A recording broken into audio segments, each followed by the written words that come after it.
Known as the power keg of Europe, deep into the swampy forest along the Black Sea, there lays a peninsula named the Balkans. The Balkans are made up of 12 nations, and in these 12 nations are located in the easternmost part of Europe.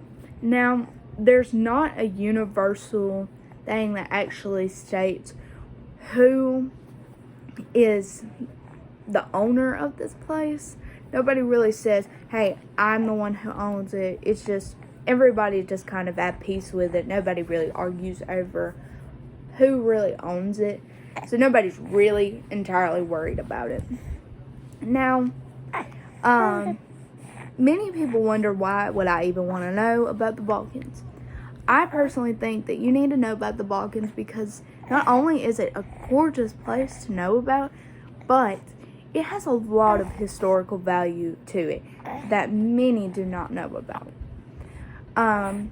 Certainly, the Balkans has much history to it, but many visit for the scenery. One place is called Split. It's a city on the Adriatic coast, so you're getting that natural, man-made kind of mixture. Not only are you going to see this gorgeous ocean, but you're going to see this really pretty city that's been there for decades. Another place is called the Peles Castle. Now, the Peles Castle is pretty interesting. It is over by Transylvania, so you can see the Peles Castle, and then you can go over and see the Transylvania Castle. Now, the Peles Castle was built by Romanians in 1870s-ish. There wasn't something that really said when it exactly was made, but in this time period, there was no electricity. But this was the very first castle that was fitted for electrical power. And that to me was really, really cool that the Balkans had this castle. Another place is called Lake Bled. It's also known as the Wedding Island.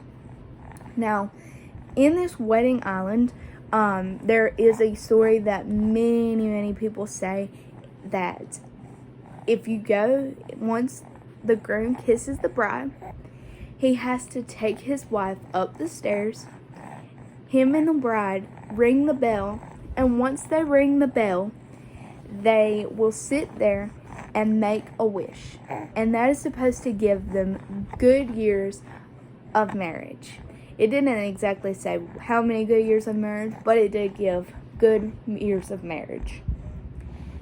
Now, however, the Balkans weren't always known for their beauty. It has a lot of history behind it. People have lived in the region since 6000 BC. The Balkans were named in the 19th century by a mountain range in Bulgaria. Now, to me, that was really cool. It's formerly belonging to the Ottoman Empire, and there's only 4 countries that still exist that were from original Balkans. They're the oldest countries, anyways. That would be Greece, Ethiopia, and Portugal. Actually, it's 3 countries that were still there, but it's still so cool to know that they're the oldest countries. Additionally, the Balkans has its secrets, though. You can actually buy a bride in Romania at the market. There are many prostitutions that go on in Romania, but the market brides are really well known. In anywhere else in Europe besides the Balkans, you're gonna find that these people are not very well known. Many people call them second-hand people, and that comes from a statement from the U.S. We call them that. during the Cold War. There's a lot of landmarks and stuff that's still there because of it.